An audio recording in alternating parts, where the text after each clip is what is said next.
Good evening everyone. आप लोगों का स्वागत है initiative of success study channel पर। आज की क्लास में आप लोगों को मध्यकालीन भारतीय इतिहास का टॉपिक है मुगल साम्राज्य 1556 से 1707। इससे रिलेटेड आप लोगों को एमसीक्यू प्रैक्टिस कराई जाएगी। और इससे पहले मध्यकालीन भारतीय इतिहास से रिलेटेड अन्य टॉपिक भी कराए जा चुके हैं। अभी मध्यकालीन भारतीय इतिहास के अंतर्गत लगभग 4-5 टॉपिक और ऐसे हैं जिनमें आप लोगों को एमसीक्यू प्रैक्टिस कराई जाएगी। और इसके पश्चात आपका मध्यकालीन भारतीय इतिहास समाप्त हो जाएगा। और आप लोगों को एंशिएंट हिस्ट्री, प्राचीन भारतीय इतिहास की भी प्रैक्टिस कराई जा चुकी है।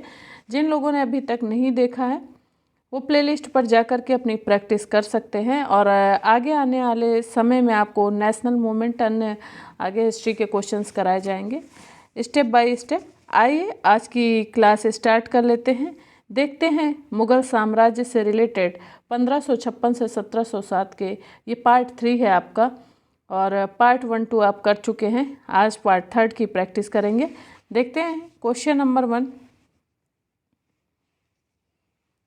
सैद्धांतिक रूप से मुगल अमीर पद आनुवांशिक नहीं होता था और अमीर की मृत्यु के उपरांत उसकी जागीर को साम्राज्य में जब्त कर लिया जाता था।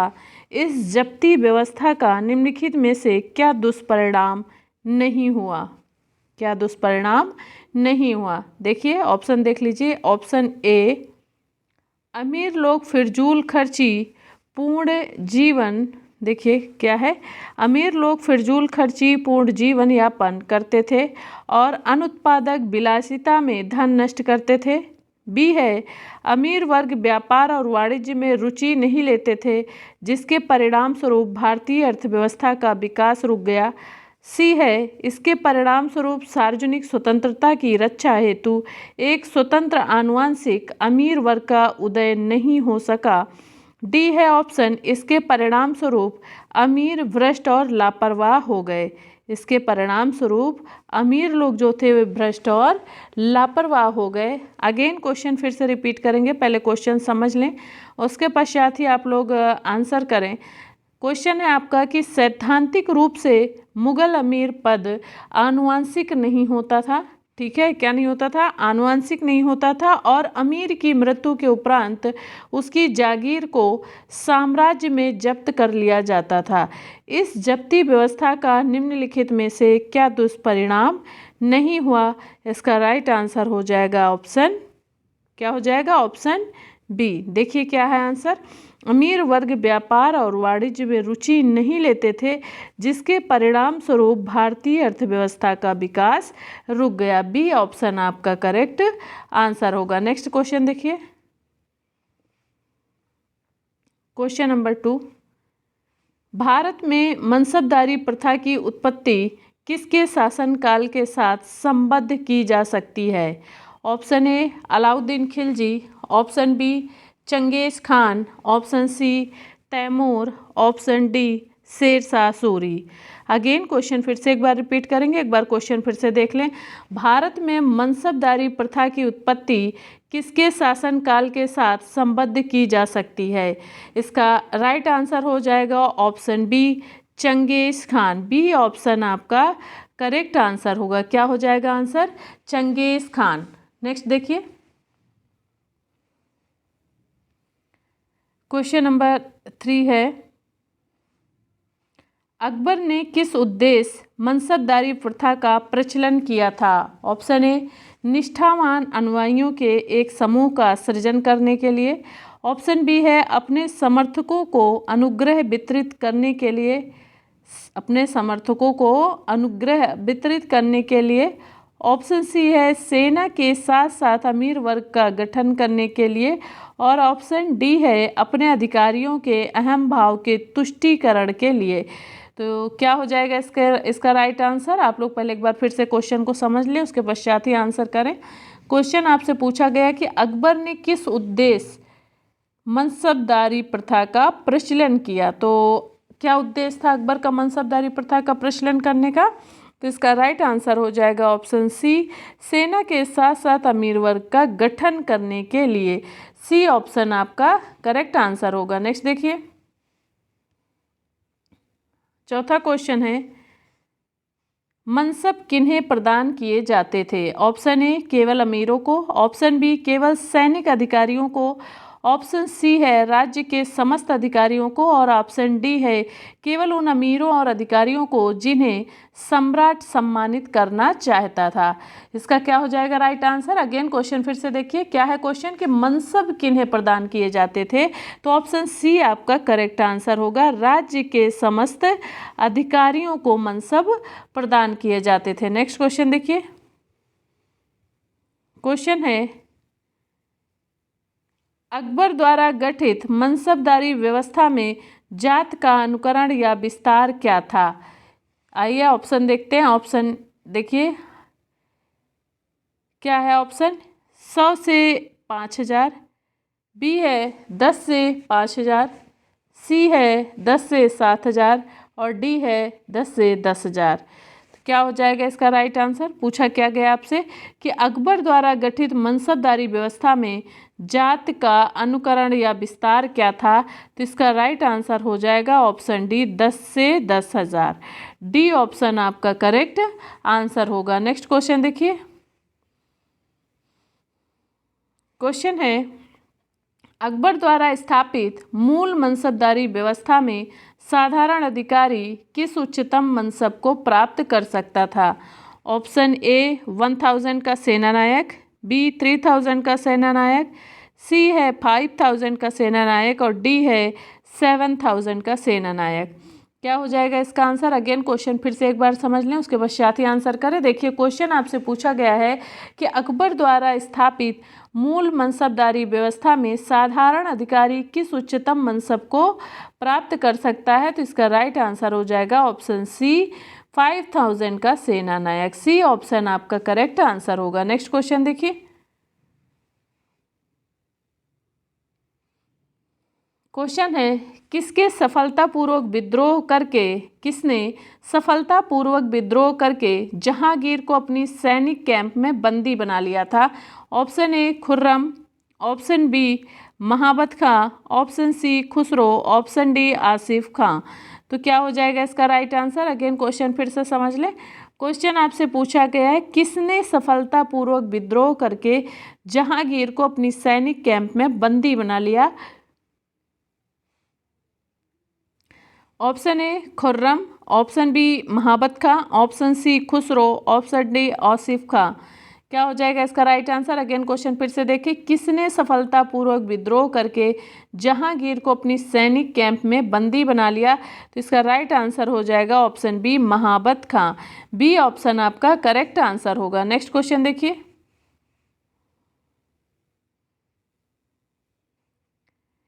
क्वेश्चन है, निम्नलिखित में से किस स्थान पर अकबर को हुमायूं की मृत्यु की सूचना मिलने पर राजगद्दी पर बैठाया गया?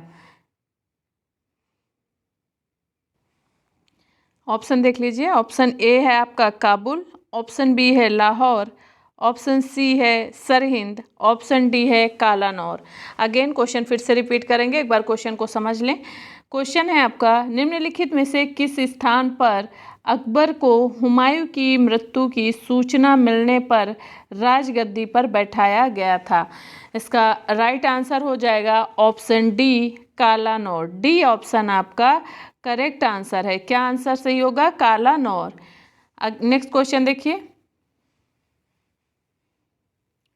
क्वेश्चन है आपका, हल्दी घाटी 1576 के युद्ध के पीछे अकबर का मुख्य उद्देश्य था?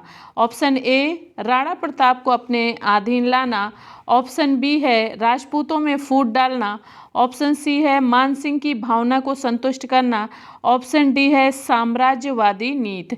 अगेन क्वेश्चन फिर से एक बार देख लें। क्वेश्चन पूछा गया आपसे कि हल्दी घाटी 1576 के युद्ध के पीछे अकबर का मुख्य उद्देश्य क्या था, तो इसका राइट आंसर हो जाएगा ऑप्शन ए राणा प्रताप को अपने अधीन लाना। ए ऑप्शन आपका करेक्ट आंसर होगा। नेक्स्ट क्वेश्चन देखिए, क्वेश्चन है, हल्दी घाटी युद्ध में महाराणा प्रताप की सेना के सेनापति कौन थे? Option A Amar Singh, option B Man Singh, option C Hakim Khan, option D Shakti Singh. Again question फिर से एक बार देख लें। हल्दी घाटी युद्ध में महाराणा प्रताप की सेना के सेनापति कौन थे? इसका राइट आंसर हो जाएगा option C Hakim Khan. C option आपका करेक्ट आंसर होगा। नेक्स्ट क्वेश्चन देखिए। क्वेश्चन है अकबर ने सर्वप्रथम वैवाहिक संबंध राजपूतों के जिस ग्रह से स्थापित किए वह था? ऑप्शन ए बुंदेलों से, ऑप्शन बी कछुआओं से, ऑप्शन सी राठौरों से और ऑप्शन डी है आपका सिसोदियों से, सिसोदिया से। क्या हो जाएगा इसका राइट आंसर? अगेन क्वेश्चन फिर से एक बार समझ लें। क्वेश्चन आपसे पूछा गया है कि अकबर ने सर्वप्रथम वैवाहिक संबंध राजपूतों के जिस ग्रह से स्थापित किए वह ग्रह था, कौन सा ग्रह था? देखिए इसका राइट आंसर हो जाएगा ऑप्शन बी कछुआहों से। अकबर ने सर्वप्रथम वैवाहिक संबंध राजपूतों के कछुआहों से, कछुआहों ग्रह से स्थापित किया था। नेक्स्ट क्वेश्चन देखिए। क्वेश्चन नंबर 12 देखिए। किस चिश्ती संत के दरगाह पर अकबर दर्शन हेतु अधिक जाते थे? Option A Moinuddin Chishti, option B Sheikh Nasiruddin Chirag Dehlavi, option C Qutbuddin Bakhtiyar Kaki, option D है शेख फरीदगंज ए सकर। क्या हो जाएगा इसका राइट आंसर? अगेन क्वेश्चन फिर से एक बार समझ लें। क्वेश्चन है आपका किस चिश्ती संत के दरगाह पर अकबर दर्शन हेतु अधिक जाते थे? तो इसका राइट आंसर हो जाएगा option A Moinuddin Chishti. A option आपका करेक्ट आंसर होगा। नेक्स्ट क्वेश्चन देखिए। क्वेश्चन है राजपूताना के निम्न राज्यों में से किस एक ने अकबर की संप्रभुसत्ता स्वयं स्वीकार नहीं की थी? Option A Amer, option B Mewar, option C Marwar, option D Bikaner. Again question फिर से एक बार देख लें। क्वेश्चन है राजपूताना के निम्न राज्यों में से किस एक ने अकबर की संप्रभुता स्वयं स्वीकार नहीं की थी? तो इसका राइट आंसर हो जाएगा option B Mewar. B option आपका करेक्ट आंसर होगा। नेक्स्ट क्वेश्चन देखिए। क्वेश्चन है किस राजपूत शासक ने मुगलों के विरुद्ध निरंतर स्वतंत्रता का संघर्ष जारी रखा और समर्पण नहीं किया? ए बीकानेर के राजा जयसिंह, राजा राय सिंह, ऑप्शन बी मारवाड़ के राव चंद्रसेन, ऑप्शन सी आमेर के राजा भारमल और ऑप्शन डी है आपका मेवाड़ के महाराजा अमर सिंह। अगेन क्वेश्चन फिर से एक बार समझ लें। क्वेश्चन है किस राजपूत शासक ने मुगलों के विरुद्ध निरंतर स्वतंत्रता का संघर्ष जारी रखा और समर्पण नहीं किया? इसका राइट आंसर हो जाएगा ऑप्शन बी मारवाड़ के राव चंद्रसेन। बी ऑप्शन आपका करेक्ट आंसर होगा। नेक्स्ट क्वेश्चन देखिए। क्वेश्चन है आपका मनसबदारी व्यवस्था में जात और सवार के महत्व को स्पष्ट करने के संबंध में निम्नलिखित में से कौन सा कथन सही है? ऑप्शन ए किसी मनसब द्वारा रखे जाने वाले सवारों की संख्या उसकी जात पर निर्भर करती थी। ऑप्शन बी है सवारों की संख्या के आधार पर जात का निर्धारण किया जाता था और ऑप्शन सी है, देखिए सी ऑप्शन है कि जात मनसबदारी व्यवस्था में मनसबदार की व्यक्तिगत पद स्थिति और वेतन तथा सवार उसके द्वारा रखे जाने वाले अश्वारोहियों की संख्या का द्योतक था और ऑप्शन डी है मनसबदार को अपने जात पद के बराबर सवार रखने पड़ते थे। तो क्या हो जाएगा इसका राइट आंसर? पहले क्वेश्चन फिर से एक बार देख लें। क्वेश्चन है आपका कि मनसबदारी व्यवस्था में जात और सवार के महत्व को स्पष्ट करने के संबंध में निम्नलिखित में से कौन सा कथन सही है? तो इसका राइट आंसर हो जाएगा ऑप्शन सी। देखिए ऑप्शन सी है आपका जात मनसबदारी व्यवस्था में मनसबदार की व्यक्तिगत पद स्थिति और वेतन तथा सवार उसके द्वारा रखे जाने वाले अश्वारोहियों की संख्या का द्योतक थे। सी ऑप्शन आपका करेक्ट आंसर होगा। नेक्स्ट क्वेश्चन देखिए। क्वेश्चन नंबर 16, 500 से 2500 से कम की जात वाले मनसबदारों को क्या कहा जाता था? 500 से 2500 से कम की जात वाले मनसबदारों को क्या कहा जाता था? ऑप्शन ए है मनसबदार, ऑप्शन बी है अमीर, ऑप्शन सी है अमीर उम्दा और ऑप्शन डी है उम्दाए आज़म। अगेन क्वेश्चन फिर से समझे एक बार। 500 से 2500 से कम की जात वाले मनसबदारों को क्या कहा जाता था?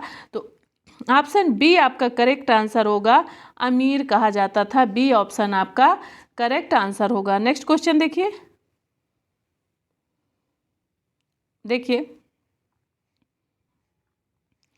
अकबर की लोकप्रियता के कारण थे। ऑप्शन ए मनसबदारी प्रथा, ऑप्शन बी धार्मिक नीति, ऑप्शन सी भू राजस्व व्यवस्था, ऑप्शन डी सामाजिक सुधार। आइए ऑप्शन देखते हैं। ऑप्शन ए और बी सही है, ऑप्शन बी सही है, ऑप्शन सी सही है, option D A B C D सही है। क्या सही है? फिर से एक बार क्वेश्चन देख लें। अकबर की लोकप्रियता के कारण क्या थे? तो पहला मनसबदारी प्रथा सही है, बी धार्मिक नीति ये भी सही है, सी है भू राजस्व व्यवस्था ये भी करेक्ट है और डी है सामाजिक सुधार ये भी करेक्ट है। तो इस तरह से जो आपका आंसर होगा ए, बी और सी, डी, आपका ए, बी और सी, डी ये चारों सही हैं, लोकप्रियता के कारण थे। आइए ऑप्शन में देखते हैं, दिया हुआ है आपके ऑप्शन डी। ऑप्शन डी आपका करेक्ट आंसर होगा। नेक्स्ट क्वेश्चन देखिए। क्वेश्चन है, निम्नलिखित में से किस मुस्लिम शासक ने तीर्थ यात्रा कर समाप्त कर दिया था? Option A Bahlol Lodi, option B है शेर शाह, ऑप्शन सी है अकबर, ऑप्शन डी है हुमायूं। अगेन क्वेश्चन फिर से एक बार समझ लें। क्वेश्चन आपसे पूछा गया है कि निम्नलिखित में से किस मुस्लिम शासक ने तीर्थ यात्रा कर समाप्त कर दिया? तो इसका राइट आंसर हो जाएगा ऑप्शन डी। क्या हो जाएगा? ऑप्शन डी नहीं, ऑप्शन आपका सी करेक्ट होगा, अकबर। ठीक है, सी आपका आंसर सही होगा। क्या हो जाएगा? अकबर। अकबर ने मुस्लिम शासक था जो तीर्थ यात्रा कर को समाप्त। एक सेकंड आप इसका आंसर देख लें जरा।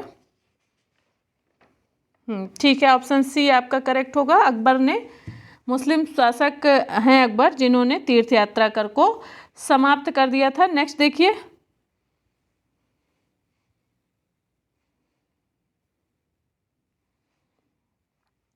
निम्नलिखित बादशाहों में से किसको एक प्रबुद्ध निरंकुश कहा जा सकता है?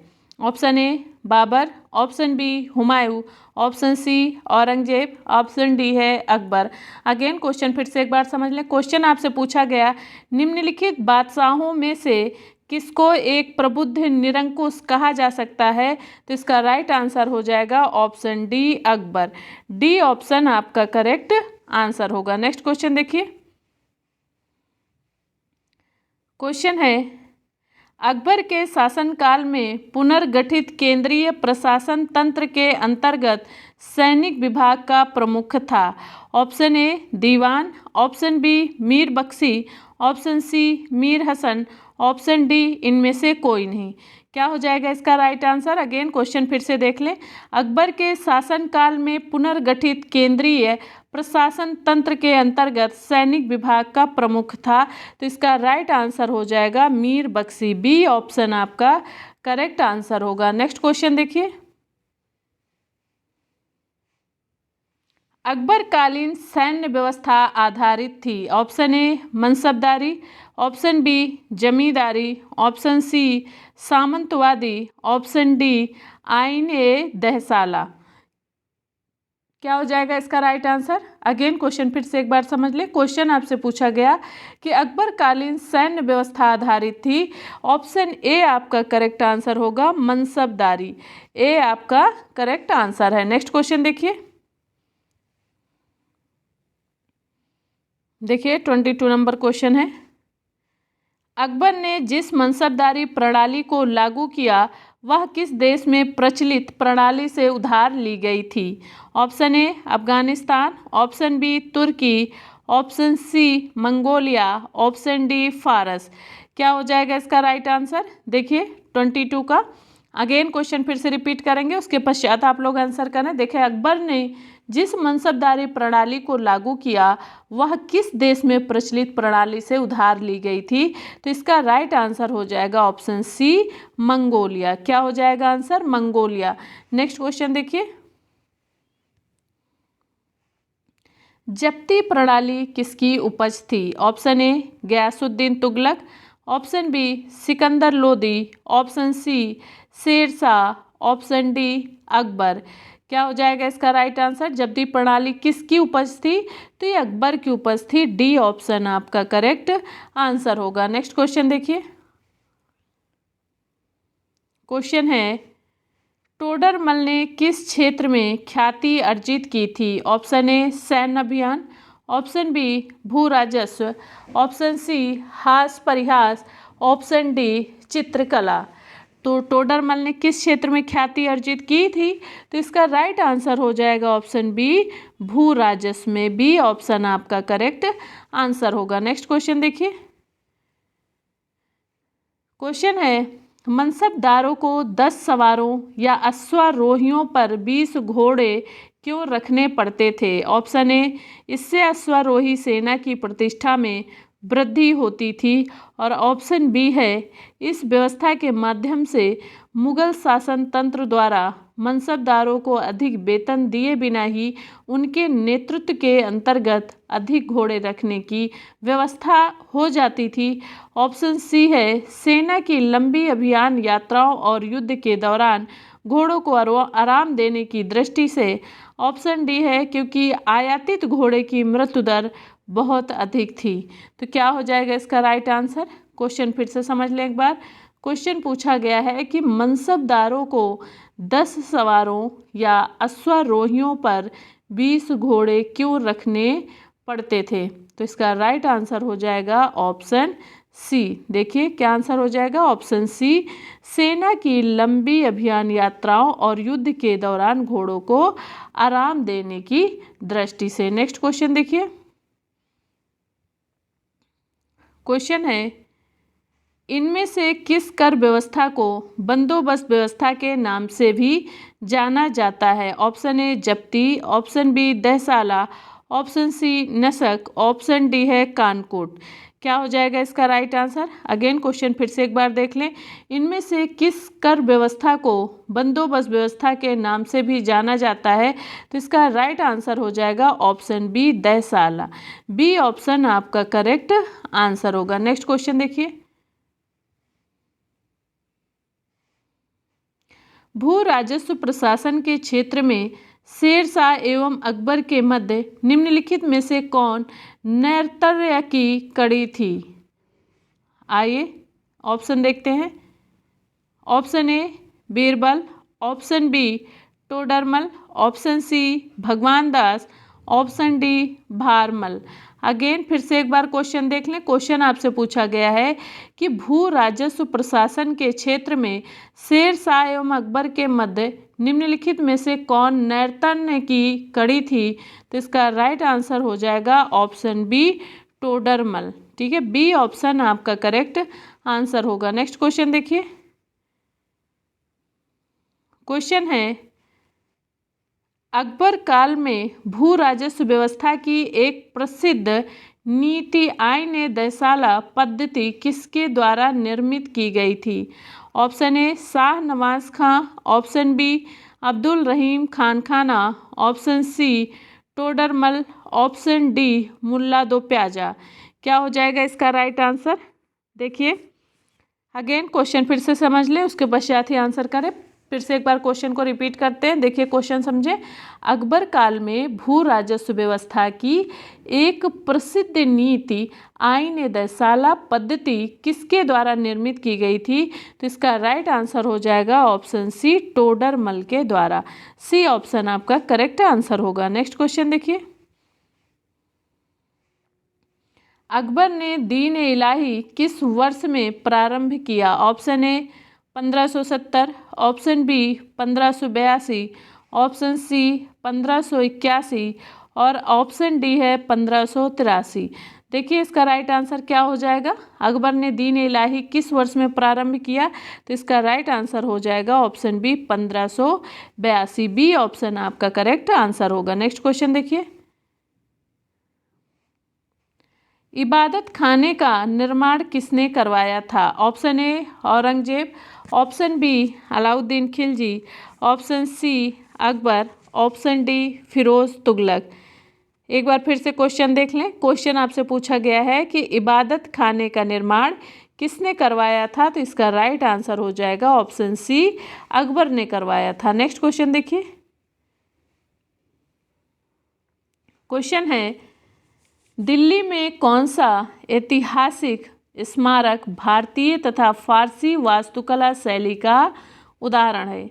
Option A Qutub Minar, option B Lodi का मकबरा, ऑप्शन सी हुमायूं का मकबरा और ऑप्शन डी है लाल किला। अगेन फिर से एक बार क्वेश्चन समझ लें। क्वेश्चन आपसे पूछा गया कि दिल्ली में कौन सा ऐतिहासिक स्मारक भारतीय तथा फारसी वास्तुकला शैली का उदाहरण है, तो इसका राइट आंसर हो जाएगा ऑप्शन सी हुमायूं का मकबरा। सी ऑप्शन आपका करेक्ट आंसर होगा। नेक्स्ट क्वेश्चन देखिए, क्वेश्चन है सुलह कुल का सिद्धांत किसके द्वारा प्रतिपादित किया गया था। Option A Nizamuddin Auliya, option B Akbar, option C Zainul Abidin और ऑप्शन डी है आपका, देखिए ऑप्शन डी है शेख नासिरुद्दीन चिराग। क्या हो जाएगा राइट आंसर। अगेन क्वेश्चन फिर से एक बार समझ लें। क्वेश्चन आपसे पूछा गया सुलह कुल का सिद्धांत किसके द्वारा प्रतिपादित किया गया था, तो इसका राइट आंसर हो जाएगा ऑप्शन बी अकबर के द्वारा। बी ऑप्शन आपका करेक्ट आंसर होगा। नेक्स्ट क्वेश्चन देखिए, क्वेश्चन है किस मुगल बादशाह के विरुद्ध जौनपुर से फतवा जारी हुआ था। ए हुमायूं, बी अकबर, सी शाहजहां, डी औरंगजेब। क्या हो जाएगा इसका राइट आंसर। अगेन क्वेश्चन फिर से एक बार देख लें। क्वेश्चन आपसे पूछा गया है किस मुगल बादशाह के विरुद्ध जौनपुर से फतवा जारी हुआ था, तो इसका राइट आंसर हो जाएगा option B Akbar. B option आपका करेक्ट आंसर होगा। नेक्स्ट क्वेश्चन देखिए,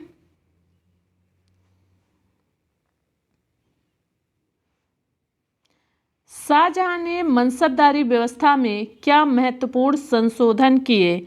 ऑप्शन ए उसने जात के आधार पर निर्धारित वेतन को कम कर दिया, ऑप्शन बी मनसबदारों के प्रति सवार पर प्राप्त होने वाले वार्षिक भत्ते को कम कर दिया और ऑप्शन सी है मनसबदारों को जात पद को बिना बढ़ाए हुए कुछ चुनिंदा अमीरों के सवार पद को अतिशय बढ़ा दिया गया और ऑप्शन डी है प्रत्येक अमीर द्वारा आवश्यक रूप से रखे जाने वाले सवारों की संख्या को बहुत कम कर दिया गया। क्या हो जाएगा इसका राइट आंसर। अगेन क्वेश्चन फिर से एक बार समझ ले। क्वेश्चन पूछा गया है कि शाहजहां ने मनसबदारी व्यवस्था में क्या महत्वपूर्ण संशोधन किए, तो इसका राइट आंसर क्या हो जाएगा। इसका राइट आंसर होगा प्रत्येक अमीर द्वारा आवश्यक रूप से रखे जाने वाले सवारों की संख्या को बहुत कम कर दिया गया। डी ऑप्शन आपका करेक्ट आंसर होगा। नेक्स्ट क्वेश्चन देखिए, क्वेश्चन है मुगल काल में 5000 जात से ऊंचे मनसब किसे प्रदान किए जाते थे। ऑप्शन ए शाही परिवार के सदस्यों को, ऑप्शन बी सम्राट के निकट संबंधियों को, ऑप्शन सी उपर्युक्त भी दोनों को, ऑप्शन डी योग्य सेना नायकों और अमीरों को। अगेन क्वेश्चन फिर से एक बार देख लें, उसके पश्चात ही आंसर करें। क्वेश्चन है मुगल काल में 5000 जात से ऊंचे मनसब किसे प्रदान किए जाते थे, तो इसका राइट आंसर हो जाएगा ऑप्शन सी उपर्युक्त ए और बी दोनों को, यानी शाही परिवार के सदस्यों को और सम्राट के निकट संबंधियों को, दोनों को। सी ऑप्शन आपका करेक्ट आंसर होगा। नेक्स्ट क्वेश्चन देखिए, क्वेश्चन है मुगल सम्राटों ने जागीरदारी व्यवस्था के स्पष्ट दुष्परिणामों से बचने के लिए निम्नलिखित में से कौन सा उपाय नहीं किया था। ऑप्शन देख लीजिए। ऑप्शन ए है मनसबदारों को एक जागीर से दूसरी जागीर में स्थानांतरित किया जाता था। ऑप्शन बी है मनसबदार की मृत्यु हो जाने पर उसकी जागीर को अधिग्रहित कर लिया जाता था। और ऑप्शन सी है जमादामी के माध्यम से जागीर का बहुत कड़ा तथा स्पष्ट हिसाब रखा जाता था। ऑप्शन डी है मनसबदारों को उनके गृह प्रदेशों और उन प्रदेशों में जागीर प्रदान नहीं की जाती थी जहां उनकी नियुक्ति की जाती थी। क्या हो जाएगा इसका राइट आंसर? अगेन क्वेश्चन फिर से एक बार समझ लें। क्वेश्चन आपसे पूछा गया कि मुगल सम्राटों ने जागीरदारी व्यवस्था के स्पष्ट दुष्परिणामों से बचने के लिए निम्नलिखित में से कौन सा उपाय नहीं किया पूछा गया आपसे। तो इसका राइट आंसर हो जाएगा ऑप्शन सी, जमादामी के माध्यम से जागीर का बहुत कड़ा तथा स्पष्ट हिसाब रखा जाता था। नेक्स्ट क्वेश्चन देखिए, 38 नंबर क्वेश्चन है। क्वेश्चन आपसे पूछा गया कि मुगल सम्राट अपने मनसबदारों को मुगलों, पठानों, राजपूतों आदि को भर्ती करके मिश्रित सेना गठित करने पर क्यों जोर देते थे। तो ए ऑप्शन आपका है, देखिए क्या है, मिश्रित घटकों के माध्यम से सेना को गठित करके सैन्य शक्ति को शक्तिशाली बनाने के लिए। और बी है जनजातीयवाद और क्षेत्रीय संकीर्णतावादी शक्तियों को कमजोर करने के लिए। और ऑप्शन सी है जाली सैनिक प्रपंच को बनाने से उत्पन्न भ्रष्टाचार को कम करने के लिए। ऑप्शन डी है सैनिकों को शीघ्र और सुगमता पूर्वक भर्ती करने के लिए। अगेन फिर से एक बार क्वेश्चन देख लें। क्वेश्चन क्या पूछा गया आपसे? क्वेश्चन पूछा गया है कि मुगल सम्राट अपने मनसबदारों को मुगलों, पठानों, राजपूतों आदि को भर्ती करके मिश्रित सेना गठित करने पर क्यों जोर देते थे। तो इसका राइट आंसर हो जाएगा ऑप्शन बी। देखिए बी ऑप्शन आपका करेक्ट आंसर होगा, जनजातीयवाद और क्षेत्रीय संकीर्णतावादी शक्तियों को कमजोर करने के लिए बी ऑप्शन आपका करेक्ट आंसर होगा। नेक्स्ट क्वेश्चन देखिए, क्वेश्चन क्या है आपका, मनसबदारों द्वारा गठित सेना में निम्नलिखित में से किस श्रेणी के सैनिक नहीं होते थे। ए अश्वारोही, बी तोपची, सी धनुर्धारी, डी बंदूकची।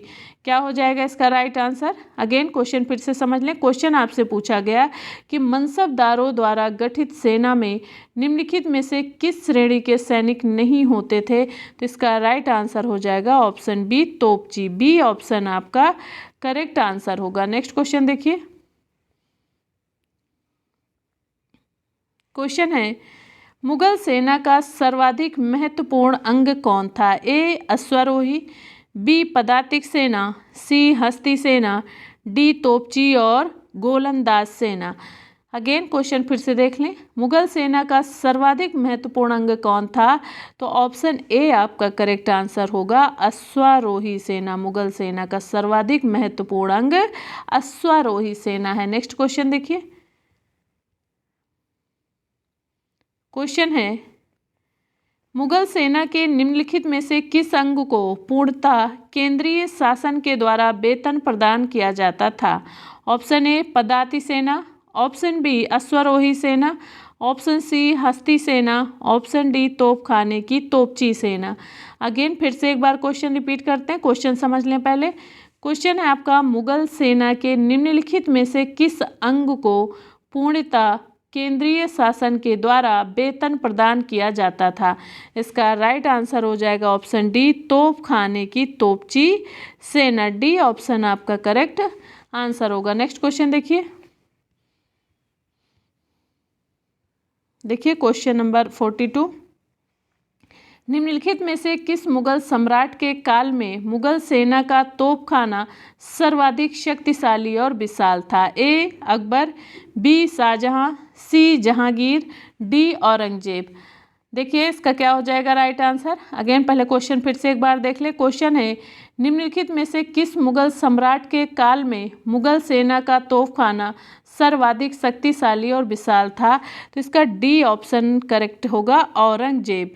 डी ऑप्शन आपका करेक्ट आंसर होगा। नेक्स्ट क्वेश्चन देखिए,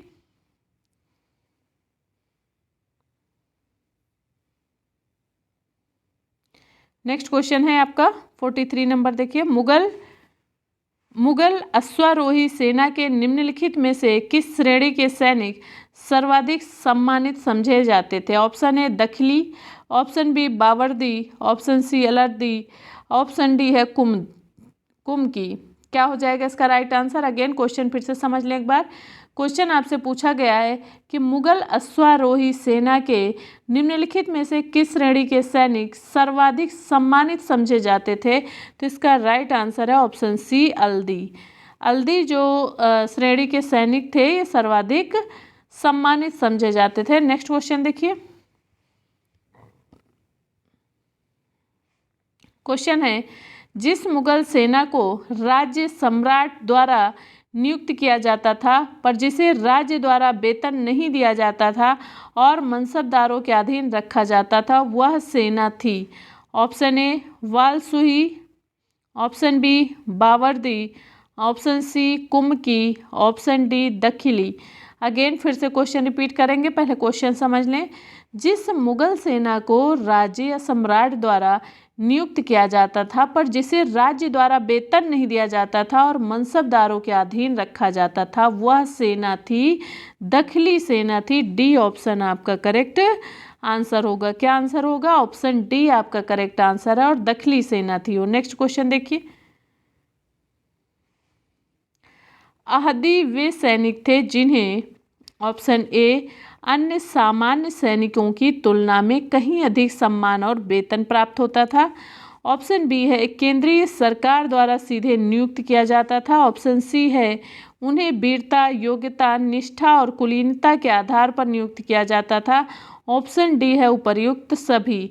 तो अहदी सैनिक वे सैनिक थे जिन्हें देखिए ए अन्य सामान्य सैनिकों की तुलना में अधिक सम्मान और वेतन प्राप्त होता था, करेक्ट है। बी है केंद्रीय सरकार द्वारा सीधे नियुक्त किया जाता था, ये भी करेक्ट है। और सी है उन्हें वीरता, योग्यता, निष्ठा और कुलीनता के आधार पर नियुक्त किया जाता था, ये भी करेक्ट है। इस तरह ऑप्शन डी आपका करेक्ट होगा, उपर्युक्त सभी। नेक्स्ट क्वेश्चन देखिए,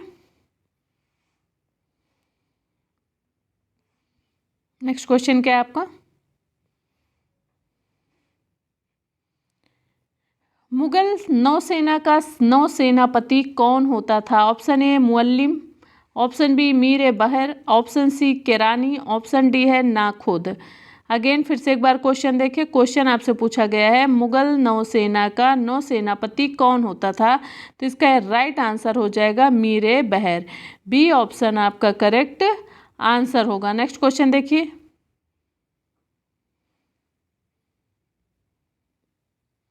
क्वेश्चन है मुगल सेना के किस अंग में तुर्की और पुर्तगालियों जैसे विदेशियों को भर्ती किया जाता था? ऑप्शन ए नौसेना, ऑप्शन बी तोपखाना, ऑप्शन सी बंदूकची, ऑप्शन डी युद्धपोत चालक। क्या हो जाएगा इसका राइट आंसर? अगेन क्वेश्चन फिर से एक बार समझ लें। क्वेश्चन आपसे पूछा गया मुगल सेना के किस अंग में तुर्की और पुर्तगालियों जैसे विदेशियों को भर्ती किया जाता था? तो इसका राइट आंसर हो जाएगा ऑप्शन बी तोपखाना। बी ऑप्शन आपका करेक्ट आंसर होगा। नेक्स्ट क्वेश्चन देखिए, क्वेश्चन है वह कौन मुगल सामग्री थी जिसका नाम सभी मुगल फरमानों पर लिखा गया और मुगल सिक्कों पर उत्कीर्ण कराया गया? ऑप्शन ए महामंगा, option B Noorjahan, option C Mumtaz Mahal, option D Maryam मकानी। अगेन फिर से क्वेश्चन देख लें। क्वेश्चन आपसे पूछा गया कि वह कौन मुगल सामग्री थी जिसका नाम सभी मुगल फरमानों पर लिखा गया और मुगल सिक्कों पर उत्कीर्ण कराया गया?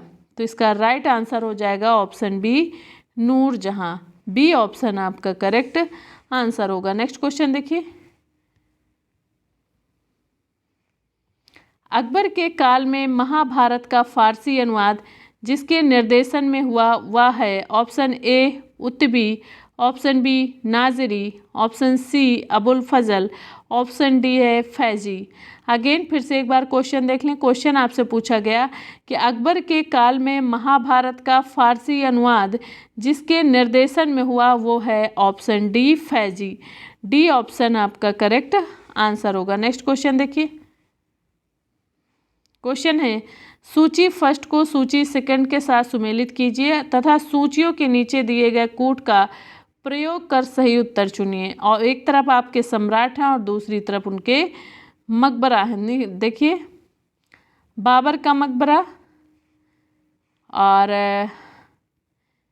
देखिए बाबर का मकबरा कहाँ है, आइए देखिए बाबर का मकबरा एक आपका हो जाएगा तीसरा काबुल, और उसके बाद अकबर का मकबरा पूछा गया है, ये सिकंदरा में है, 4 नंबर आपका करेक्ट होगा। और उसके पश्चात है जहांगीर, जहांगीर का लाहौर और शाहजहां का आगरा।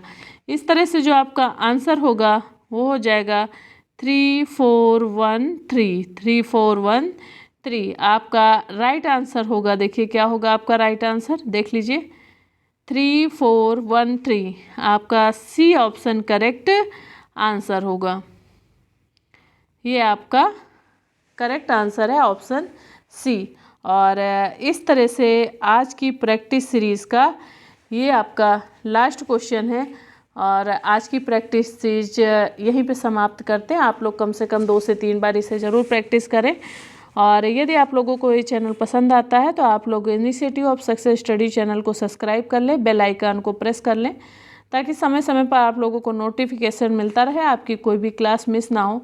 यदि आप लोग किसी न्यू जीएस सब्जेक्ट में प्रैक्टिस करना चाहते हैं तो आप लोग कमेंट द्वारा बता सकते हैं, और initiative of success study channel द्वारा प्रैक्टिस कराई जाएगी आप लोगों को। ओके स्टूडेंट, मिलते हैं नेक्स्ट क्लास में। Thanks for watching.